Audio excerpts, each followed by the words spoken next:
Okay, I'm very excited about this interview. This is with Dr. Gale Pooley. He's a very good friend of mine. He's taught at several different universities, including BYU Hawaii. He is the co-author of the book Superabundance, a chosen lecturer for Peterson Academy. He's been interviewed on the Alphabet stations and on Jordan Peterson's podcast. Now, this episode is brought to you by Go and Do Travel. I'm the official spokesman for Go and Do Travel and the Wavemakers Podcaster Cruise. This is going to be a blast. You have Jacob Hansen of Thoughtful Faith, Hayden and Jackson Paul of The Stick of Joseph, Carden Ellis of Word Radio, Jasmine Rappley, David Boyce of 52 Churches in 52 Weeks, and Dave Butler of Plain and Precious Things. And I say this every time, it's a chance to bring on this online community, this burgeoning online community, together in person for 7 days down the Mexican Baja. This is really going to be fun. Go to cwicmedia.com, scroll to the top at trips and events, go down to Wavemakers, and I hope I see you there. Here's the interview.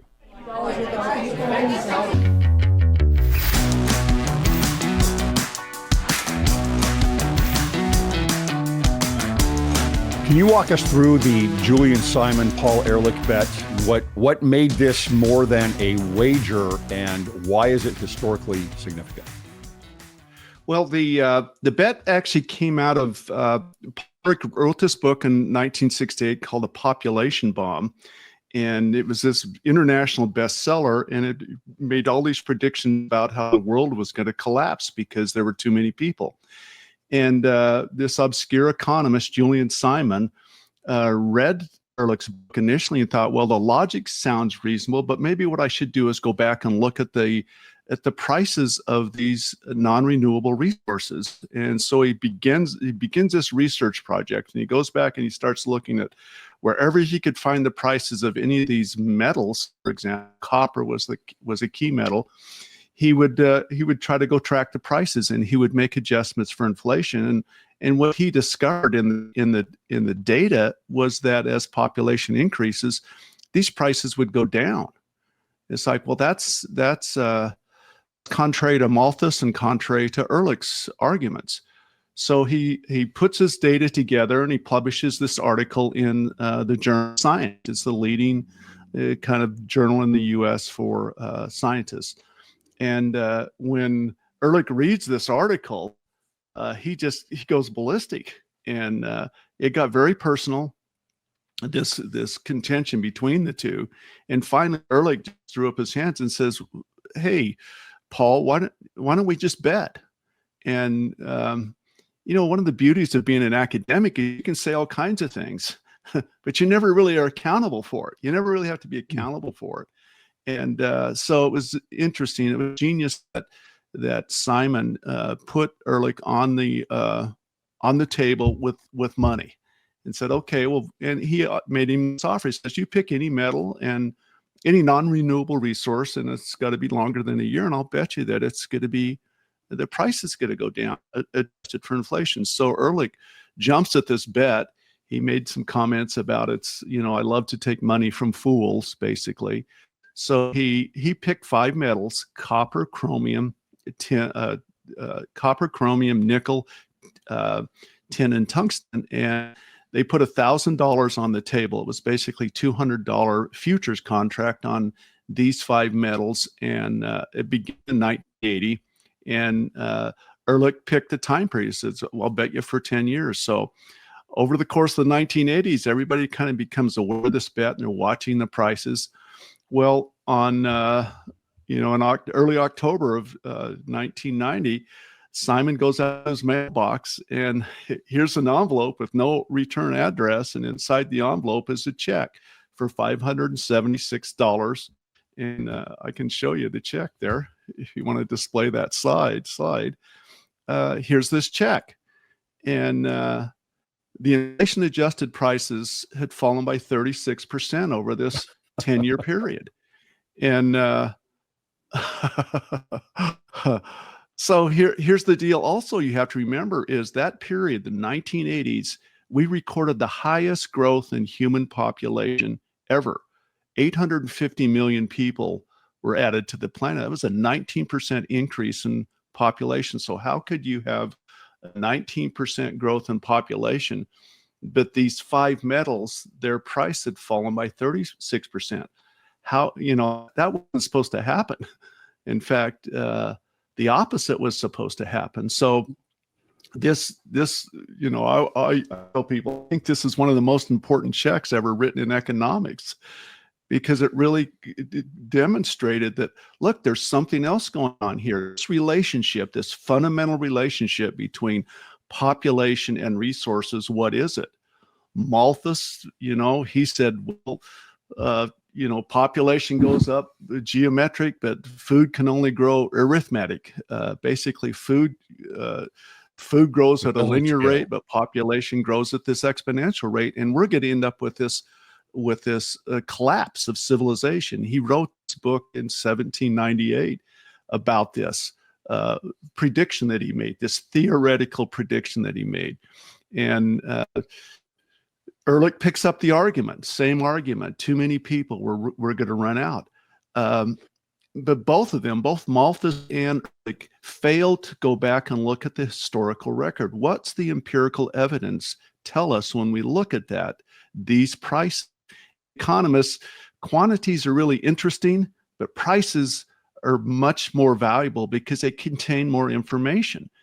Prices tell you the relative scarcity of things.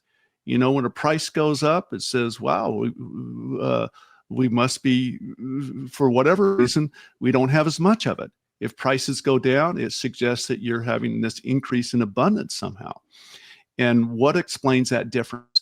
One of the problems we've had in economics is this idea that only atoms can be resources. And that is fundamentally flawed. Atoms by themselves, without knowledge, have no economic value. It's knowledge that transforms atoms into resources. And that's what Julian Simon argued. He said, it's the knowledge that's growing faster than population, and that knowledge is creating resources that allow them to become much more abundant. So this bet, it comes out, and I actually got to meet Julian Simon in 1981. He came to our university and gave a lecture and talked about this bet, and we were all like, okay, well, your theory sounds good. Let's see what happens, because we really didn't know what was going to happen. And when the result of the bet is like, oh, wow. A lot of people said, well, Simon was just lucky. He picked a lucky decade. We went back and analyzed clear back to 1919, looking at these 5 metals and what their prices had done, and about 80% of the time, Simon would have won this bet. We recognize you have periods where you have these decrease in abundances, and you'll have prices go up, but they're typically temporary. So you have this chart that looks like this, but that's a temporary up and down market condition. But the underlying trend is this continuous increase in abundance, and that's what Simon understood. So Gale, so typically what I mean, on a surface level, I think most people would agree with Ehrlich that you've got a supply and demand. We've all learned about supply and demand. And as the population grows, the demand is going to increase for the resources. There's a finite number of resources. So in your mind, superficially, you're thinking, well, of course, you're going to have higher prices because of supply and demand. You're saying that the difference is that knowledge itself infused into the resources somehow, or bridging the resources, creates a superabundance that normally that how does that change supply and demand? Because supply and demand seems like that is a law. So how does the knowledge actually change supply and demand? Okay, let's go back to this original idea that it seems like it's logical to make this assumption. You have a fixed amount of resources, and it's interesting that argument was picked up by Thanos. If you want to share the slide there, you remember Thanos kind of says the same thing again. He says the universe is finite, its resources finite. Well, the first part of that argument is true. we do live we do live on an Earth with a finite number of atoms, but atoms are not the resource. It's knowledge that ultimately transforms these atoms into resources, and we have no upper bounds on the amount of undiscovered knowledge. And that really is what allows us to jump out of this fixed pie, finite world of resources and say our resources are really knowledge. If knowledge doesn't have a bound, then our resources also can become infinite. And we make the argument that we really live on this a planet that has that's infinitely bountiful, because this knowledge is what allows us to transform our world around us. And that really goes back to Simon's original argument: is who discovers knowledge? And it's human beings. So if you want more resources, you need more knowledge, and that knowledge is discovered by human beings that are free to innovate. And that's why you can increase population and your resources actually increase much faster, as long as that population has this freedom to innovate. Yeah, so it's actually resources somehow increase metaphysical. There's a metaphysical increase over a physical increase. And the most important thing is the metaphysical. Is that right? Or the intelligence. Somehow that, I know people could say, well, that's your brain, but the knowledge is not, that's not a physical resource. No, it's not physical. You're increasing a metaphysical resource that somehow increases the physical resource. Right. Economics is not physics. Physics is about atoms. Economics is about knowledge. And knowledge is not subject to the laws of physics. It has this entirely different set of parameters or laws. And this idea of knowledge is when we organize atoms, when intelligence imposes a creative organization on atoms, that's when they become valuable. You think about a $1 million car, a beautiful $1 million sports car, and you buy it, you take it off the lot, and you're driving it down the street, and everybody's looking at you. You get distracted, and you crash the car. What has the value done? Well, the value's kind of like disappeared, but the atoms are all still there. All the atoms of that car are still, they're just not organized like they were. It's the organization that's really a product of intelligent action that creates value. And that's this knowledge that really, wealth is knowledge. One of our kind of guys that inspired our writing, George Gilder, he makes this argument that wealth is knowledge. And it's not oil or gold. It's really knowledge that really transforms our world. And that's what lifts us also out of poverty and makes this world around us, transforms all these things into abundances. Economics, we have this definition of economics that it's choice under scarcity, and that's interesting. But what's really more interesting is, how do we transform scarcities into abundances? How do we go from microwave ovens that cost 1,000 hours of work to buy to costing 3 hours of work? How do we go from large screen TVs costing $15,000 to costing $150? How do we transform this world from scarcities to abundances? It's knowledge that we discover and apply to the world does this transformation. So one of the things you really focus on that I really like, you've got a Substack also, and Gale wins, by the way, but it's you put out these little examples of what you call time price, and so you'll take like a Model T, a Ford Model T, or something really early on, and look at the pricing there as compared to what we have today with a car. Can you explain how time pricing works and why it's an important way to look at historically at economics and the value of a product? Sure. So we buy things with money, but we really pay for them with our time, which means that you can price things in dollars and cents, but you can also price things in hours and minutes. So you have a money price and a time price. To calculate a time price, you just take the money price and divide it by your hourly income. For example, a pizza costs $20 and you're earning $20 an hour. That pizza is the time price is 1 hour or 6 minutes. Well, what we do then is we look at that time price over time. What's happening to how much time it takes you to earn the money to buy the thing?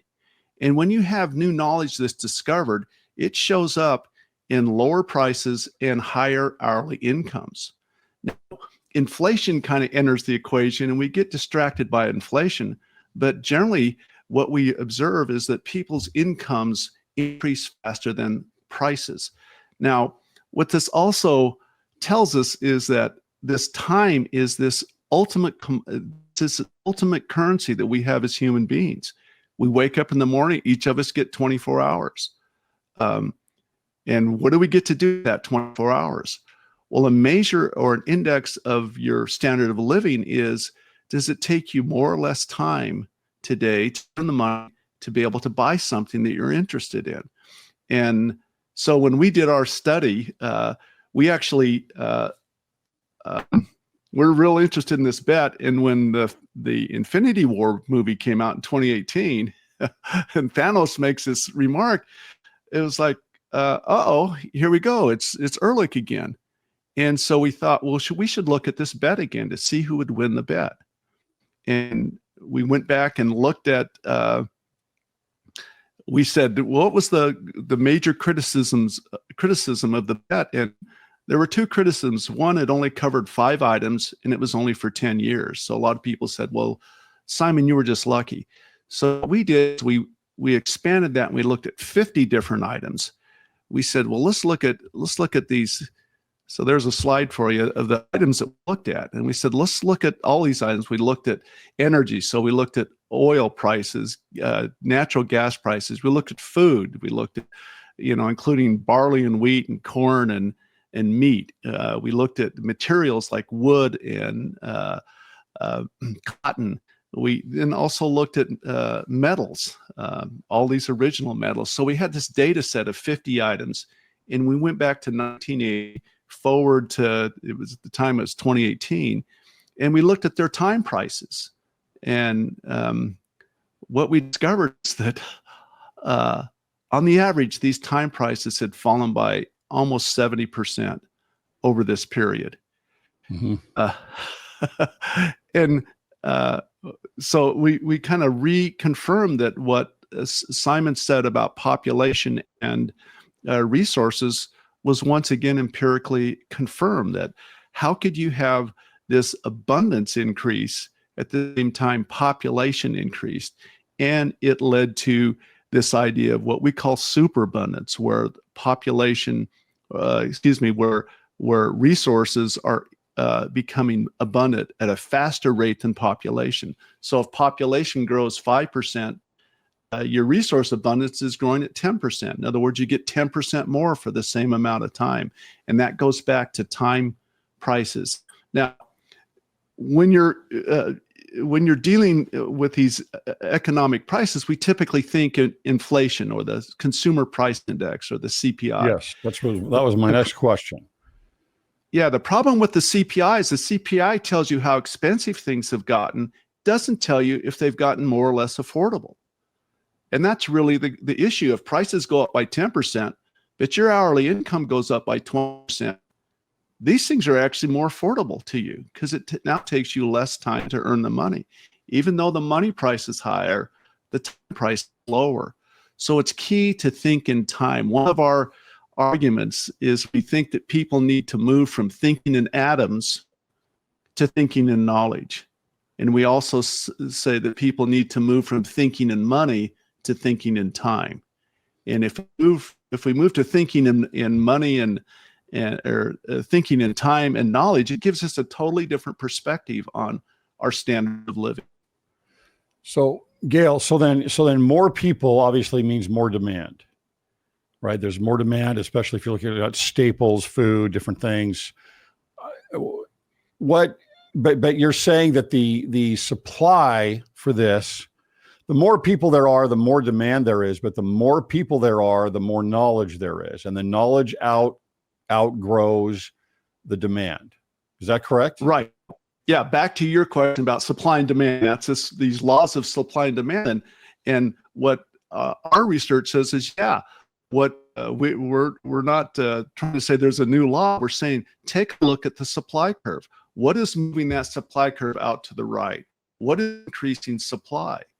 Well, what's increasing supply is this growth in knowledge. Think about this, if population doubles, but the price of something remains the same, what does that mean?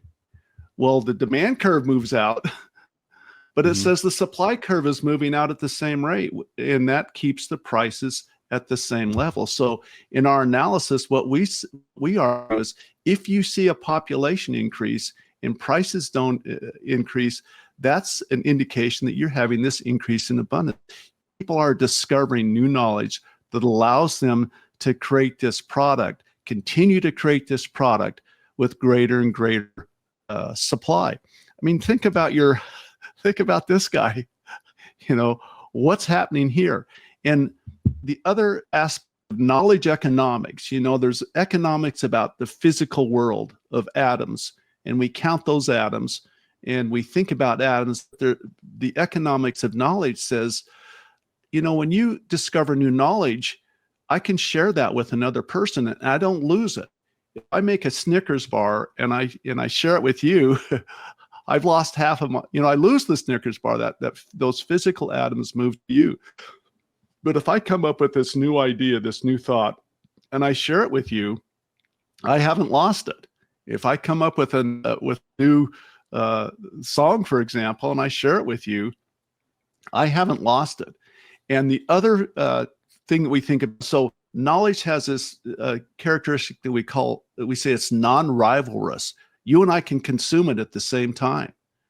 And that's also another factor we consider. Once you come up with this new knowledge, everybody can consume it at the same time, which also tells us that, as we move to more of a knowledge economy, that as people discover more and more knowledge and share that, we lift everybody. Now, you have products that are very expensive to develop the first unit. What did it cost Apple to develop the first iPhone? Today they've spent billions of dollars to develop this product, but that was the first unit. And then to make a copy of that unit, the marginal cost per unit cost can drop way down. I get access to this device that costs billions of dollars to create, and I can use it. It costs me $2 a day. By the time I pay I can get the plan, and it's $2 a day. For $2 a day, I get to have access to $1 billion product. And the reason I do is because that product is knowledge, and all of us can consume it at the same time and enjoy this benefit of this knowledge that gets discovered and created and shared. Now, the question is, how do you come up with $1 billion to begin with to spend to develop this product? And it has to do with how many people you have. If it cost me $1 billion to develop a new drug, but once I've developed it, it only cost me $1 to make a copy of this pill, what should the price of the pill be? Well, I want to be the second guy in line. I don't want to spend $1 billion. I want to be the guy that spends $1. But if your market is 1 billion people, you could basically charge everybody $2 for that pill, and everybody gets $1 billion pill for $2. And that's this power and economics of knowledge that we have to recognize. That's really what gives us the standard of living we have, is these knowledge products that really make us all billionaires, because now we get to because there's so many of us, things can become so affordable and so abundant because you can spread that cost across a huge market. Now, if we're moving into an information age, or, we have been for decades, but the more we move into an information age, we've got AI developing. We've, of course, got the internet to share this information. So as you say, this commodity, this infinite commodity of knowledge that can be transferred and shared to everybody else. Are we looking then going into the future as a knowledge sharing based people and economy and world population? Are we looking then at more superabundance? Because if the economy is based on the knowledge, then and that knowledge is becoming less and less scarce, and in fact is infinite as far as shareability. Does that work in your model to say that, future predictions would be that the economy should continue to grow and expand and be the opposite of what many people think with world population, in that we're actually going to move more and more toward more superabundance with more people? Absolutely. Just want to recognize that we've been in this superabundant state for about 200 years now. We've been increasing knowledge faster than population since around 1820. Interesting article that was published in the Wall Street Journal. If you want to see the slide there, back in 1990, millennium was coming up, and the Wall Street Journal wanted to have somebody kind of comment about the economic changes over the millennium. And so they reached out to this economist. His name was Angus Madison, and he was recognized as the world's leading authority on economic demography. So he writes this article about what happened, and the title was Poor Until 1820. He picks this date out. He says, 1820, and what it looked like is here's this trend of per capita income. We call it a hockey stick. It's just flat, horizontal. Around 1820, suddenly it goes vertical. And what was that? It was this emergence of the recognition that, if you allow people the freedom to innovate, that suddenly everybody starts to discover things and share things, and you lift people out of poverty. So we've been in this period for about 200 years. And the question is, are we going to be able to go forward? All of our analysis suggests is we are increasing at an increasing rate. In other words, our curve is not just linear growth. We're increasing at this increasing rate. It's an exponential. So it's increasing at an increasing rate. So we expect that as long as we continue to have population that are free to innovate, that we should continue to have this knowledge discovery process that gets easier and faster and more affordable. And AI is the most recent iteration of a tool that allows us to do that. And so our expectation, if we can if we can remain at peace with one another on the planet and have this freedom to innovate, that we will see phenomenal increases in our standards of living, because we will have all of these products that are going to be very intense knowledge products. Yeah. So let me move to something else here. I want to talk about inequality and innovation. You've got, is inequality necessary for innovation to scale up the way you're saying it does? For example, you've got luxury goods that are funded by the wealthy, and they eventually become mass affordable to everyone, right? So in other words, is that part of the scaling, that inequality actually is in place for the economy to boom that way? Yeah, the term inequality kind of carries all this baggage with it. Like, is inequality good or bad? Inequality, this key issue is, do we want to lift people out of poverty? Do we want to help the poorest in our society? How does that happen? It happens by people discovering ways to become more and more productive, so more and more people can enjoy these products of abundance. And back to the question, that if that's the case, then you've got to be in favor of allowing people to innovate. Now, this innovation process, it doesn't affect everybody at the same time. It's typically the innovators that are funded by people who are looking to create value, and the first buyers of these products tend to be wealthy people. It's the wealthy that allow us to get on learning curves. And that's another key principle: is wealth is knowledge, growth is learning. And growth is learning really has to do with how do you discover new knowledge? It's in this process of learning curves. And what we've observed is every time that you can double production, your per unit costs fall between 20 and 30%. So get on a learning curve, and that allows you to discover things along the way that allow you to lower your costs. And when those costs go down, you can lower the price. But who funds those initial things? Henry Ford, he introduces Model A in 1909. It was $850. And by 1922, the price had fallen to $260.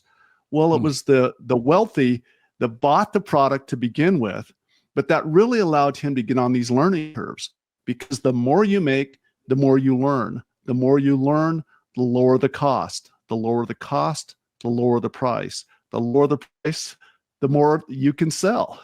And the more you sell, you get into this virtuous spiral of this knowledge discovery and sharing process, which then lowers the price for everybody. And I tell people, if you see something today that's really cool, it's probably pretty expensive, but wait 5 years and everybody will have it if the product gets on a learning curve. And that learning curve is really what allows us to transform these luxuries into things that everybody can enjoy, that the masses can enjoy. And you think about the wealth that's created in the U.S. By and large, it's created by people who figure out how to make things affordable for everybody. Ford, Walmart, all of these companies that have figured out how they've become very wealthy. But how do they do that? Not by selling products to the rich, because there's not that many rich people, really rich people, but there's a lot of just regular people. And the question is, how can I sell to everybody on the planet? I've got to figure out how to make it affordable. And that's by learning how to make it affordable in that process of producing. So within the United States, I mean, using this in a I don't know, what do you call it, a dualism, but it's, you've got the wealthy in the U.S. as an example. They start off, they are the early buyers of these products. They're basically helping to fund additional research for the product to be improved, to be created, manufactured at a cheaper price for the company that's manufacturing it. And then the rest of us, eventually are able to have access to this as the price comes down, as they're able to create a better product at a lower price, then the masses are able to start to participate in this. It would be the same thing in looking at it as nation to nation, where the U.S. is such a wealthy nation. It goes in, it helps fund the products, shows you how you can scale this to a large number of people. And when that has been put into place, it can now go out to the world, to third world countries, as an example, at a lower price, at a higher accessibility. Would that work in the same scaling of within the United States, for example, as going global? Right. Globalization is simply expanding your market, because I have more people I can sell to, but more people can sell to more people. So now I can find customers all over the planet, but you also have producers now that if you can activate these producers, these creative innovator entrepreneurs that are around the planet, that gives them that opportunity to move from being consumers to being creators. That's what this global capitalism really, the ideal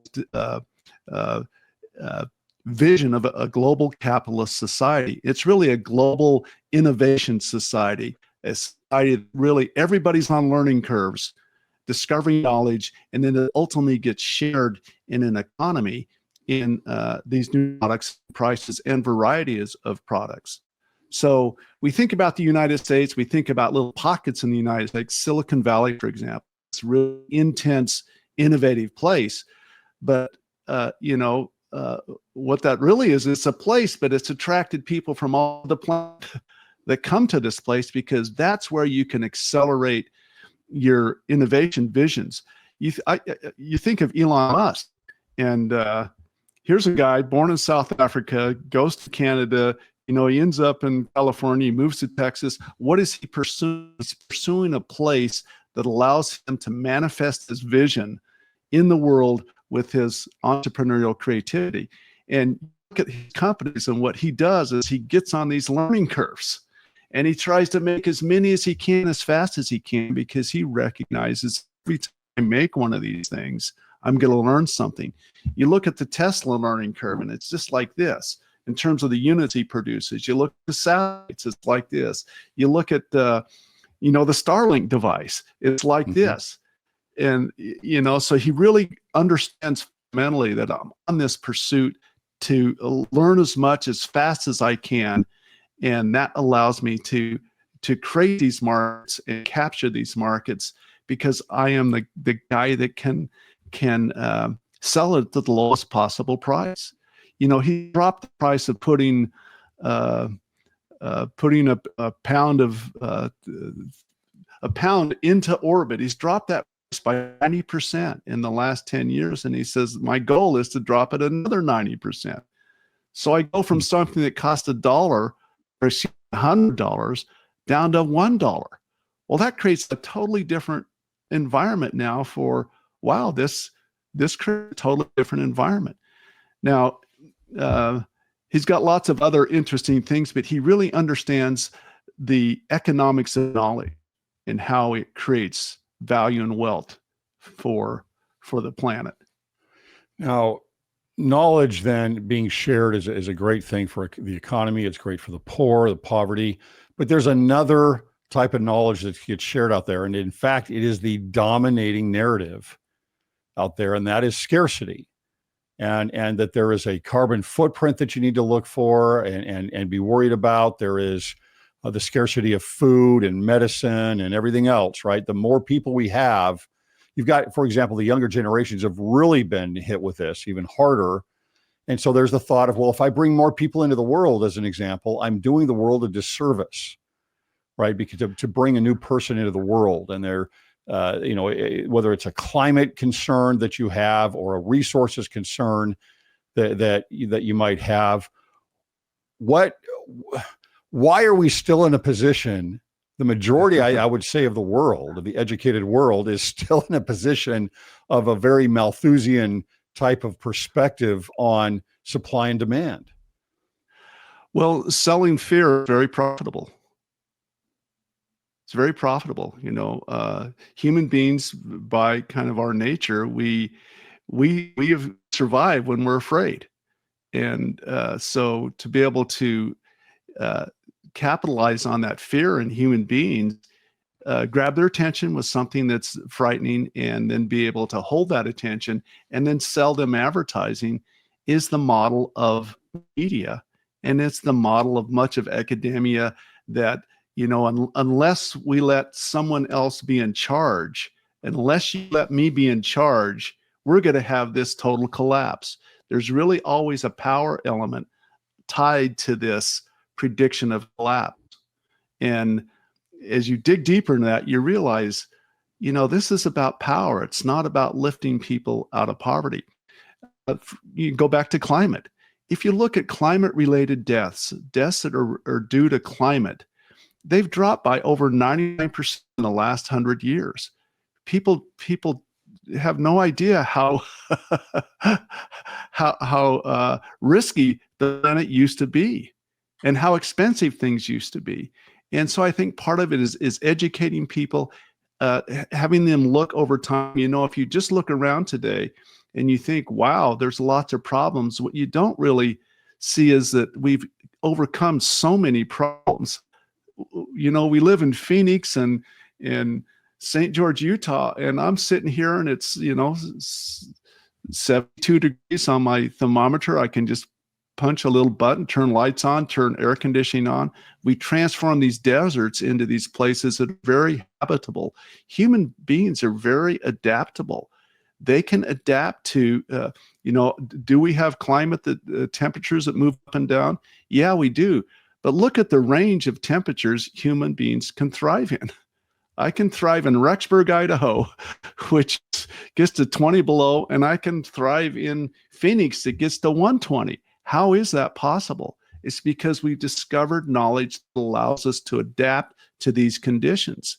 And to think that suddenly we're going to lose that knowledge, or we're no longer going to be able to adapt to it, and this is going to collapse. It's like, where does that come from, other than just this innate fear that we have as humans, that things are going to, could go bad. Yeah, they could go bad, but look at the probabilities that that's going to happen. And, once again, young people, you think that things are bad now. It's like, you have no idea how bad they used to be. And look at this trend line. If we went from here to here, what's going to stop us from continuing to move forward now that we have a lot more tools, a lot more people, a lot more ability to be able to discover knowledge into the future? Our ability, you think about 8 billion people on the planet, and 7 billion of them have mobile phones. What's that mean in terms of learning curves? It's this potential. There's never been a better time on this earth to be alive, in our history, to be alive, and to have opportunities to really create value for one another. And that's really what economics is. It's a study of how human beings create value for one another by discovering and sharing knowledge in free markets. That's the other aspect. You've got to have markets that are free, that allow prices to move up and down, because prices really contain this information about what you should be doing. Prices go up, I shouldn't consume as much. Prices go up, I should go figure out how to make that thing, or find a substitute for it, or recycle. And ultimately, that focus on that price leads to this increase in abundance, because people will discover substitutes that suddenly I don't need that anymore. Light, for example, in 1820, you had to spend 3 hours working to earn the money to buy enough light to have light for 1 hour, enough light to be able to read. And today, it takes you less than 1/6 of a second to earn the money to buy light that gives you enough light for reading 1 hour. So you've had this tremendous abundance of light. And it's not because we're making candles bigger and faster. It's because we continue to come up with new ways to create light. We go from a candle to a light bulb, and then we go from this light bulb technology, from incandescent, through these iterations, end up with LED lights. It's just phenomenal how abundant lighting has become. And those kinds of things give us these foundation technologies and resources that now let us discover even more at a faster rate. So as you're explaining this, I'm thinking to myself, okay, well, this has a lot to do with the ability of open markets and how crucial that is. You describe innovation in 3 different parts. You talk about invention, market validation, and diffusion, right? How important is a free market for all of this to work? Markets are really, they're a place that creates knowledge. If you prevent markets from working, you're really preventing knowledge from being discovered. If you control the price, you're really controlling and limiting this knowledge discovery process. If you limit people from being able to trade with each other, you're limiting knowledge. So a free market is really, it's about giving people the opportunity to find somebody else that they can create value for, and then a price that makes both of them happy. Once again, unless the price makes both parties happy, the trade doesn't occur. In a transaction, there's one price, but there's 2 values. When when I sell you, when I sell you a car, say I sell you my car for $5,000. Why did I do that? It's because I think it's worth less than 5,000 to me, and you think it's worth more than 5,000 to you. We both walk away from the trade feeling better, having increased our value that we hold. And that insight about what happens in a market, this value creation process, is key to understanding how we move forward. It also, markets tell us what we should and shouldn't do. There's these three levels of innovation. Really entails these three levels. It ends with ideas, and ideas can become inventions. An invention is the realization or the manifestation of my idea. I've taken it from my mind, and now it's on the table. Here's my invention. But you've got to then take that invention to a market to determine whether you've created value or not. And that value creation process is key. If I invent something that costs me $100 to make one of them, but I can only sell it for $80, it remains an invention, but it has not created value. On the other hand, if I can sell it for $120, that's telling me that I've created something that people value more than it costs me to actually create it. Therefore, that signal, that profit signal, is telling everybody else, go pursue that thing. The market is recognizing that you've created an innovation. And innovation is really the discovery of valuable new knowledge. And it's interesting because only about 3% of the inventions that are created ultimately end up at this innovation level. If you look at all the patents that are registered, only about 3% of them make money, which is really interesting. But the way we determine whether or not what you're doing in your life is creating value is a market. You've got to have a market that lets you validate. Markets are voting booths. You have this continuous real-time voting about whether or not what you're doing is a good idea. I mean, if I came to you and said, Greg, I'd like to have you do this new job. You've got to move to New York City, and I'm going to pay you $5 million a year to do it. What can you tell me? I'm probably in. I'm probably in. You've given me a piece of information that tells me I can move myself to a higher valued thing, an activity, and it's going to be better for me. And the reason I'm doing that is because I believe that if I did that for you, it's actually going to be better off for me as well. So allow people to discover ways that they can create value for each other by letting us move our resources into things that are more and more valuable to everyone else. And that's what a market does. Yeah. And you've got to have two things. We talk about a market, but we really need to say a free market. And there's two aspects to a free market. You have to have prices that are free to move up and down, because prices are giving us a signal about what we should and shouldn't do. But you also need to have the freedom for buyers and sellers to come into that market. When you limit a market and say, well, you have to have a license to do this, or you can't do it here, you can't do it at this time of day, you're really limiting this knowledge discovery process. And that, once again, is preventing wealth from being created. And once again, we recognize that there are markets where you've got problems where they don't really work as well as they could, but the alternative is worse. You want to shut that market down. You want to prevent that market from happening. You really prevent knowledge from being discovered, which ultimately is wealth. So as you're talking here again, I keep thinking about, we talked about two different narratives that are out there, but what about within the economics profession, right? How has superabundance and your work been received among economists? And where is the state of that field as compared to where your work is right now? In other words, how much of a discrepancy is there? Well, I talk about the original sins of economics, these original ideas that we had in economics that now we recognize were deeply flawed. This fixed pie fallacy, and it's moving from thinking in atoms, because we kind of looked at the physical world. And we thought, well, the physical world is our resource. And that's true, but the physical world doesn't become valuable unless you add knowledge to it. So moving from thinking in atoms to thinking in knowledge. And then the second issue is you've got to move from thinking in scarcity, because if you think in atoms, the world is scarce. If you think in knowledge, the world's potentially abundant. So moving from scarcity to abundance, how do we transform this world into a world from scarcity to, how do we transform product, make them affordable for everybody?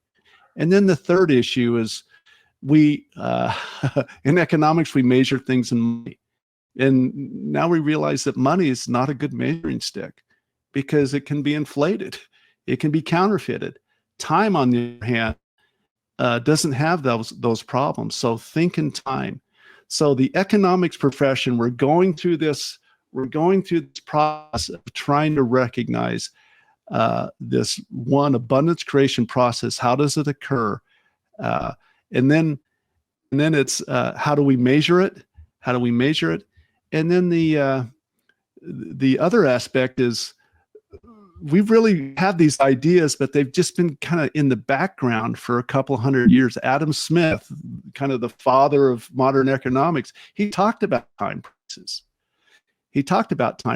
But we never really got the traction. We're hopeful that if we can move people from thinking in money, thinking in time, that they'll see a completely different world. And thinking in the perspective of what's changed over time. So Jordan Peterson makes this interesting observation. He says, if you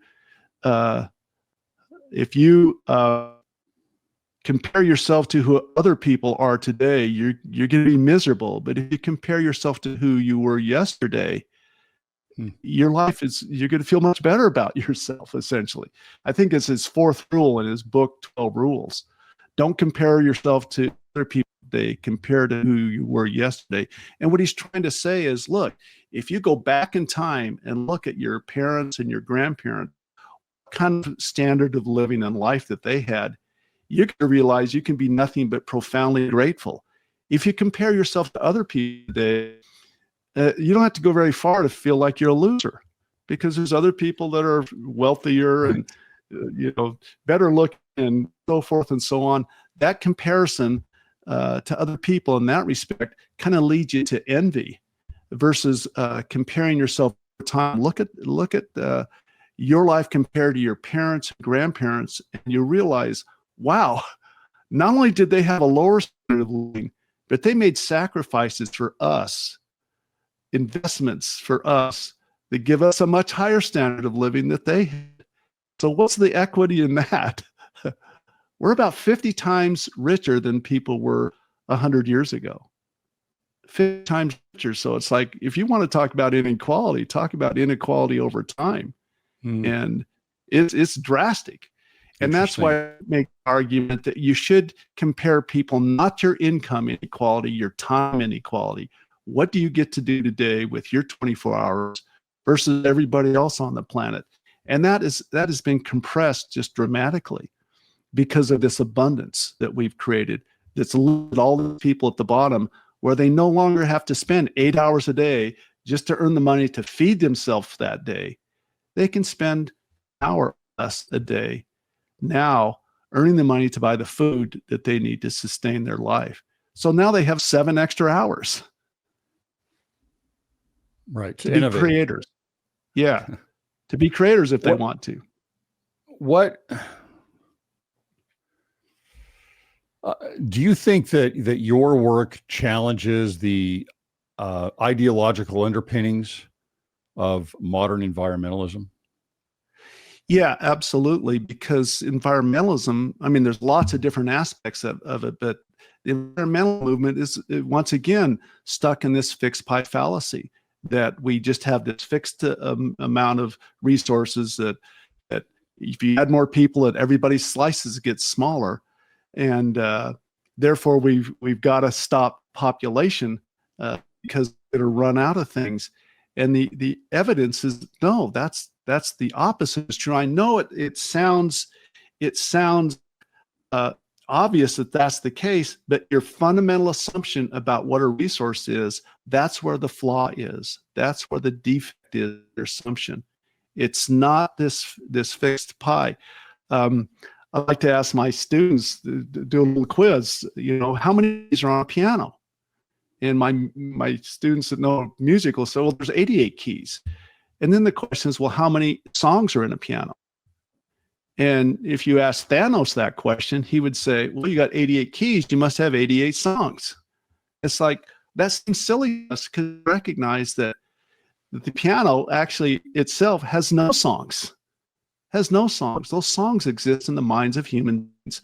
So the keys on a piano are the atoms, but the songs are the knowledge. And what's really valuable? A piano with no songs really has no value. And then the question is, how many songs are there? How many potential songs are there? And that number has to approach infinity, an infinite number of songs. And how do we determine what songs are really good? That's where markets come in that tell us, okay, produce these songs. Everybody write a song. Let's put it out there. Let's all vote on the song we like. And when we see what we like, that now tells people you should make a song like that because that is value. So the environmental, they shifted. Back in Ehrlich's day, it was too many people. And when we discovered, well, it looks like when you add more people, we're not running out of stuff. So then the argument shifted to, well, we're too much pollution. People are going to cause pollution. And what we did over the 70s and 80s, we had this dramatic reduction in pollution levels. I don't know, didn't you grow up in California? Yeah, a lot of pollution in the 70s. Lots of pollution in the 70s. But you go there today, it's like, this isn't anything like it was in the 70s. What happened? We got a lot more people today, but it's a lot cleaner. What happened? Well, we discovered how to reduce that pollution. It's dramatic reduction in pollution. So now the shift is, well, how do we still keep people afraid? Let's define CO2 as pollution. So now the benchmark is we're looking at the CO2 level saying, well, we don't want to go up because that could be bad for us. And so we've once again moved from the empirical evidence of what people do when they're faced with a challenge to these theoretical models. It's a model that gives us this fear, not the evidence. And those models drive the environmentalism movement of, wow, we're going to have this CO2, it's going to cause this collapse, and we're going to have all of these problems. And the question is that really empirically true? If you go back in time and look at CO2 levels, is that really the case? And deeper than that, are human beings able to innovate with these challenges?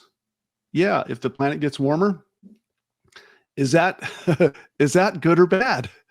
Well, if you're in a cold place, actually, there's a lot more death due to cold than heat. So when the planet warms up, you actually end up with fewer net deaths. And you've got these other aspects. What I would just suggest to people is look at the data, look at the evidence, and look at the models, and ask yourself, are they really accurate in terms of the historical empirical evidence? Go back to Malthus. He had a model about the future. It wasn't evidence-based. If he had done the research and looked at what had happened in England the 100 years prior to when he wrote his book, the whole 1700s, English population's growing, but the price of bread's going down. The time price of bread's going down. How would that be possible? What he missed in his model is this role of knowledge. Knowledge was growing faster than population because people are actually these knowledge discoverers. And same with Ehrlich. His predictions all modeled out. You look at the computer models and it's like, oh, this computer is predicting this collapse is going to happen. It's like, well, the assumptions that you made when you developed the model, maybe those assumptions are not the math's right, but your assumptions could be deeply flawed, which lead you to this result that's not going to happen. Change the assumptions and that model completely changes. So science, expertism, we call it expertism, it's model-based. And that can lead us down these the paths of fearing things that really are not worth fearing, and also not being afraid or not being afraid of the things we should be afraid of. Right, like where the eastern seaboard is going to be underwater in 12 years. That was about 20 years ago. I think that was brought up. But so what about free speech? How would free speech? We've talked a lot about freedom of market, opening that up. How does free speech also apply to your work, and why is that? Why would it be such an important element in superabundance? Well, innovation requires thinking, and thinking, you really can't think unless you can speak and write. You really can't do that. And that process of being able to be free to think is this beginning of being able to think about a new way of doing something. How could I do this a different way? And that ability, that freedom to think is key. That's why Elon Musk, one of his great contributions to innovation was to buy Twitter, to give a platform now that people were free to express their opinions. Now you have political opinions that are expressed there, but you also have this environment where people are free to go think about things, and then that thing gets to go to a market. A free press and a free market have this relationship with each other. It really, both of them are, the purpose of both of those are to discover truth, right? This knowledge that has this quality of truthfulness to it, and value, truth and value. A political market of free speech where you're trying to pursue what's true, an economic market of freedom, you're trying to discover value. Both of those require that human beings have this political and economic freedom. They're tied together. You really, really can't have one without the other. Now, we noticed that in China. China had all these people, 1 billion people, but they didn't have the freedom to innovate. And they were given a small measure of freedom to innovate. And suddenly China just escapes poverty. Now, what's interesting is, are they going to be able to have free speech? Because that freedom of speech ultimately is a precursor to innovation. Much of this growth in China was due to imitating what had been innovated someplace else, right? So they've done a good job of catching up to everybody else. But are you going to be able to now innovate new things? You've got to be able to have this freedom to innovate. And that's tied to this political freedom of freedom of speech. I've got to be able to speak. Being able to speak also tells me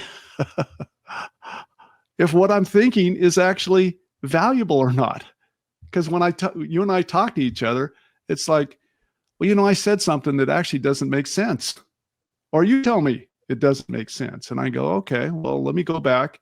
I've created something here, but maybe it's not valuable. I'm going to go back and think about this deeper. If you and I couldn't do this, we would not be able to discover what's valuable and what's not, or what's true and what's not. So it's this key element in a human civilization that's really interested in thriving. We know that there's costs to do this, that people will say crazy things and so forth, but are we willing to tolerate that to be able to get the benefit? It's always weighing the costs and the benefits against, economic thinking is really trying to rationalize, and to be rational means to ratio comes from the word to scale, to put things on a scale and to put the benefits against the costs. The benefits of free speech, are they greater than the costs of free speech? Yeah, we've got to be able to say, yeah, they are. We're going to put up with these voices out there that are extreme and say things that we don't agree with, because we're willing to risk that with this idea that we're going to be able to listen to voices now that will truly be able to share what they've come up with, that has this quality of truth to it. Yeah. So you bring up communist China as a closed system instead of an open system. Another one that is advocating for that is the Club of Rome. And they've got an initiative here that I want to share that's called it's called Earth for All. And this is going exactly against what you're saying here. If I read this in their opening blurb on their website, it says, Earth for All is an international initiative to accelerate the systems change. This is going from a free market to a closed market, by the way, free speech to governed speech, that we need for an equitable future on a finite planet. So the whole assumption here of their systems that they want to change to are based on something that is finite. And that's obviously in their minds. We have a pie. There's only so much in it. And how do we make it so that everybody gets the same amount, right, of that pie is what they're looking at. It says our analysis combines the best available science, or I would say narrative in science, with new economic thinking. We found that the next 10 years must see the fastest economic transformation in history if we want to steer humanity away from social and ecological catastrophe. Now, this is exactly what we have been saying here. You've been going over on this, and they're doing the exact opposite. They want Malthusianism to dominate everything. They want Thanos to be in charge. How does this persist when over and over again these models have been tried? And to close down, quite frankly, knowledge and the shareability of knowledge, to close down the markets. Why do they keep persisting in this? Well, pull up my slide there. When I was a junior in high school, I had to read these two books. The Population Bomb, that's when I first became familiar with Ehrlich, was in high school in 73. And the other book I had to read was Limits to Growth. And that was produced by the Club of Rome. Hold on just a second here, Gale. I don't know why I can't get this back in here. Okay. But I had to read these two books in high school. And, I came from a family of 6, and it's like, well, my parents are responsible for the collapse of the planet. But they've continued with the same arguments, the same arguments. Notice it's a report for the Club of Rome's project. So this was 1973. 1973, incidentally, was also the year that Thanos was introduced in the Marvel comic strips. So you had this kind of vibe or zeitgeist in the early 70s of this, wow, we're having all these limits and all of this stress, and it was this fundamental pessimism that was really driven by this it was this irrational pessimism. It really was, because it wasn't based on facts. It was based on these models. So you fast forward, pull up your slide again, the slide, the Club of Rome slide again, and show that. Take a look at the language that they're using there. The word they've chosen to use in this argument. First of all, Earth for All. Okay, who's against Earth for All? Nobody. It's an international initiative, the word initiative. And then accelerate, that's a positive word. A systems change we need for an equitable, that word equitable future on a finite planet. What does that mean? We got a pizza here, and we want to make sure that everybody gets the slice the same size. How are you going to do that? It ultimately comes back to this transformation away from this ecological catastrophe. Once again, catastrophism is this idea that we can frighten you into letting us have the power now to be able to control all of the resources on the planet, because only we are able to have this understanding based on our models how to upgrade the system. Got mathematical model here. It's got an equation in it. Therefore, it must be true. Malthus used this argument. Ehrlich used it. Thanos used it. He says it's simple calculus. the implication is that, oh, if you believe in math, you got to believe in my model. It's like, well, you're conflating math with reality. You're using math to masquerade the weaknesses in your assumption. So looking at all this, your assertion is that more people in free markets, we need to qualify that, I think, more people in free markets is the best possible path to solving global challenges, not reducing the population, correct? Right. And I wouldn't say it's an assertion. I'd say it's a conclusion. It's a conclusion based on the evidence. We've put it on the table. Find us something that has become less abundant over the last 20, 50 years. Find me something that's become less abundant. And there are things that have become less abundant, but those things typically are highly influenced by government policy, higher education, healthcare, housing. They become less abundant, but you have government involved either in the demand or the supply side that's prevented the market from really operating. Healthcare, for example, we know that the cost of healthcare has gone up. But if you look at elective surgeries, cosmetic surgeries, for example, the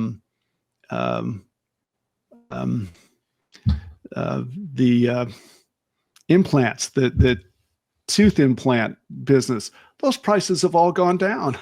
Why is it that when you have a market for health services, the prices go down versus when you have this non-market situation where government, third parties are involved, that you have these prices that go up? It's this government interference in the market that's preventing this knowledge creation from happening. And it's done on the supply side by, for example, restricting entrance into that market. Licensing, for example, can restrict entry into a market, which if you can reduce the entry in the market, you can increase prices. On the demand side, why are houses going up? Well, if you've got a government that's subsidizing mortgages, if you've got a government that's subsidizing or changing the parameters on what it takes to qualify for a mortgage, you increase the demand faster than you can increase the supply, the prices are going to go up. And the interesting thing about housing is both you're reducing the supply and increasing the demand at the same time. And that yield, so those are going to push prices up higher and higher. So our conclusion based on this, everything that we've looked at is we should expect to be able to see greater and greater abundance going forward. And, the great tragedy today, of course, is that we're just not growing people. We just not growing population like we did. And yes, our model is really wealth is a function of population, people that are free to innovate. And if you're not creating people, you don't have this fundamental element that's going to give you the ability to discover knowledge. So we're very concerned about that. Yeah, it's an And so is implosion in Elon that Musk. sense. Yeah. And well, it's everybody else. To me, the fertility rate, the birth rate is the number one temporal issue on Earth. Right? It is. Right. Yeah, it's very concerning, but it keeps going. So with that, let's finalize things with this question, looking forward for the future. What do you say to young people that are paralyzed by an eco anxiety and they're told that they're a burden on the planet? Well, first of all, I tell them, look at the facts. Look at the historical empirical evidence of what we've been able to accomplish in the last 100 years, or really the last 200 years, where we went from flat to we did this. And then the second question is, why would you think that going forward, we're going to do this? What out there do you see is going to reverse this trend? We've got there's never been a better time on this planet to be able to be creative, to have this freedom and the tools and the time to be creative. There's never been a better time. And it's